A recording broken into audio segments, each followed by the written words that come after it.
In a small, bustling corner of Port Harcourt, Kelvin and Amarachi shared more than just a roof. They shared dreams, struggles, and hopes for a future they often didn't know how to achieve. Despite everything, they had one another. They didn't need luxury or status to find joy in the simplest moments. They had each other, and that was enough. On rainy days, when the sky poured relentlessly, Kelvin and Amarachi would share an old tattered umbrella. It barely fit both their heads, and they'd end up drenched by the time they reached their destination. But they didn't care. They laughed, holding hands and splashing through the puddles. Their love was bigger than any downpour. "We'll make it, Amma," Kelvin would say, his voice full of promise. "We'll have more than this one day," she'd reply, holding onto his arm. They had little, but they had dreams, and in their hearts those dreams felt big. Amarachi never once complained about the scarcity they lived in. She sold books by the roadside, while Kelvin hustled with his startup ideas.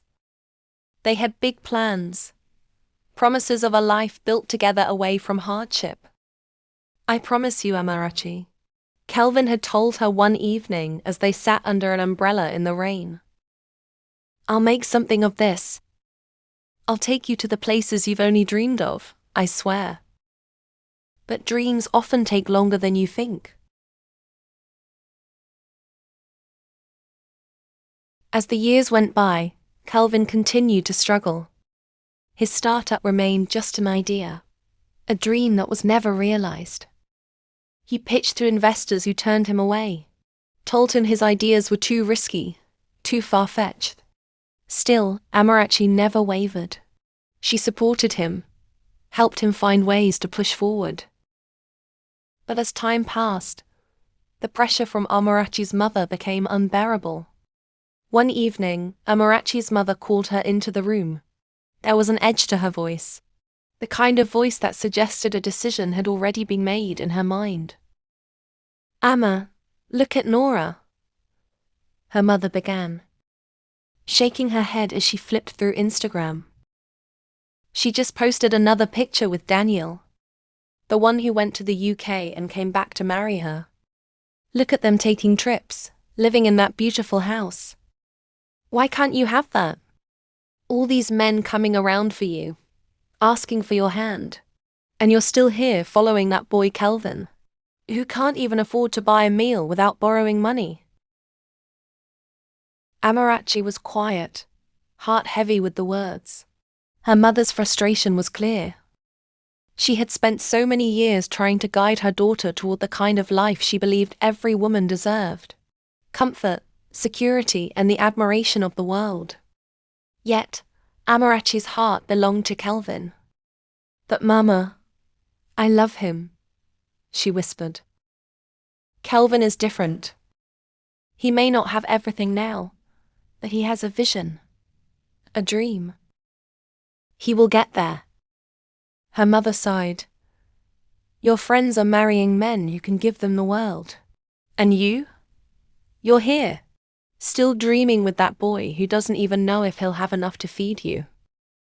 Maybe it's time to let go of this nonsense and choose a man who has already made something of himself."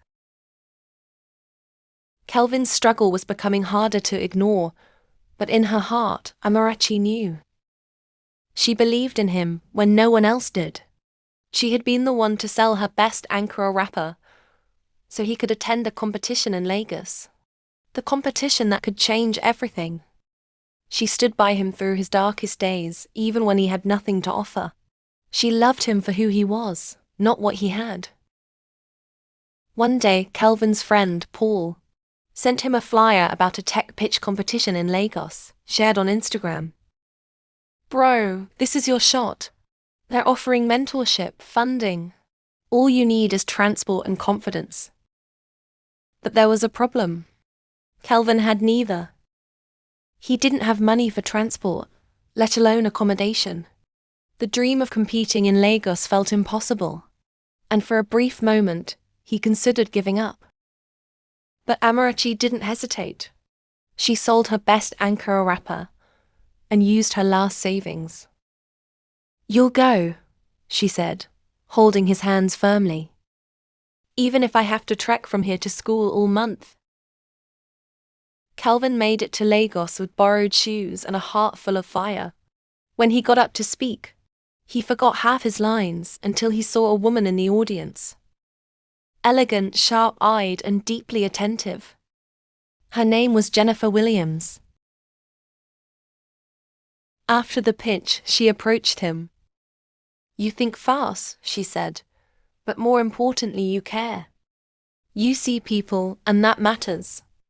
Kelvin had just delivered one of the best presentations of his life, and she had been on the judging panel. Jennifer Adenuga Williams. Poised, brilliant, and commanding the kind of attention even billionaires gave without question. That day marked the beginning of a journey neither of them anticipated. She introduced Kelvin to people he never thought he would meet. Business owners, tech leaders, government officials. Jennifer believed in him at a time when nobody else did.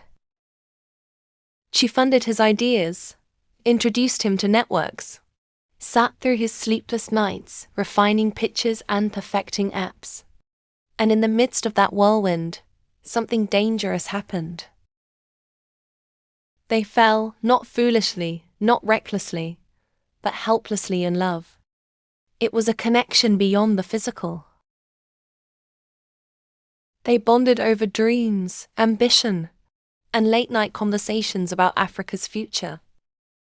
Jennifer saw greatness in Kelvin that even he doubted sometimes.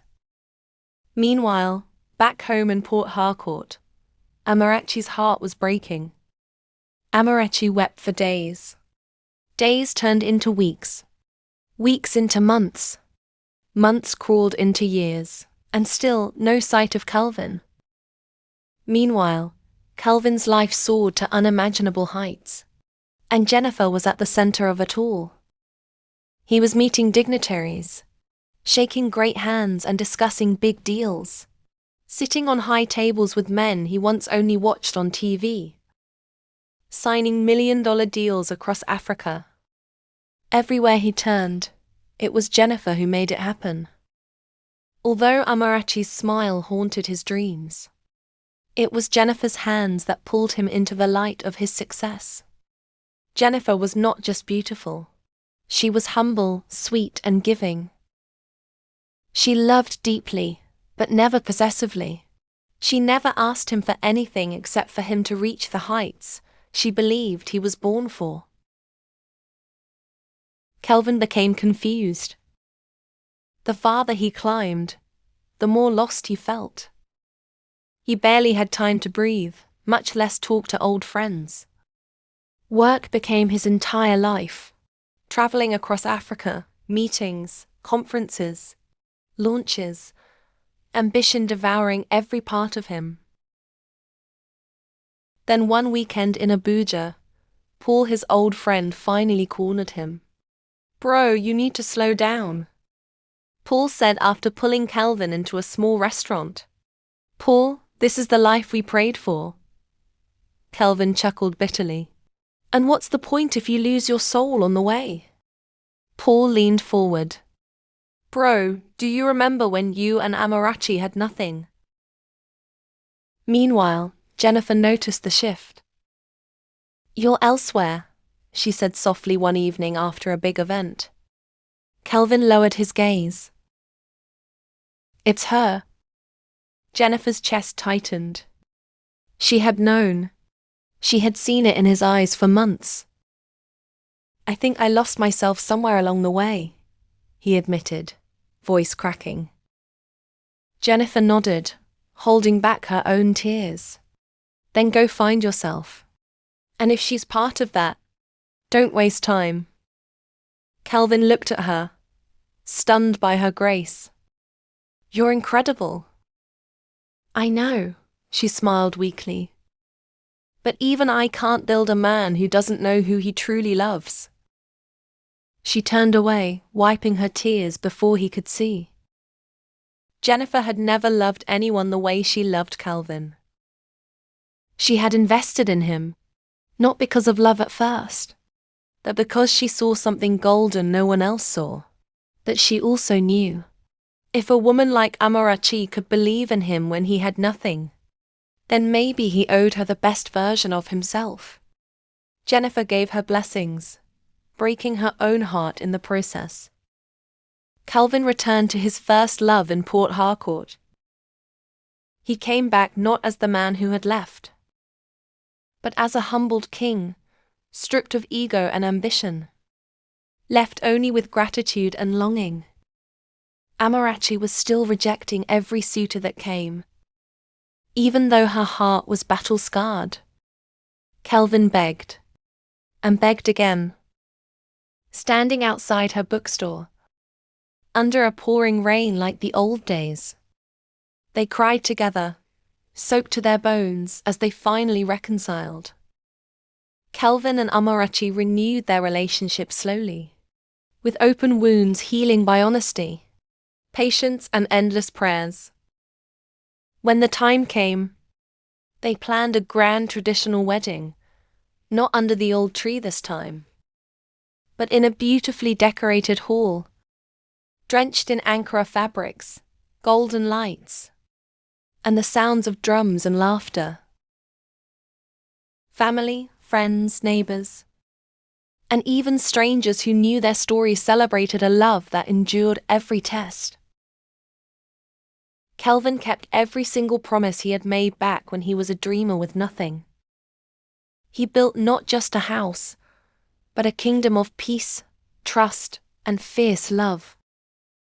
Years later, sitting on the front porch of their cozy home, walls covered in books, photos, and laughter, their little son would climb into Kelvin's lap and ask, "Daddy, how did you meet Mummy?" Kelvin would smile, his heart swelling with memories.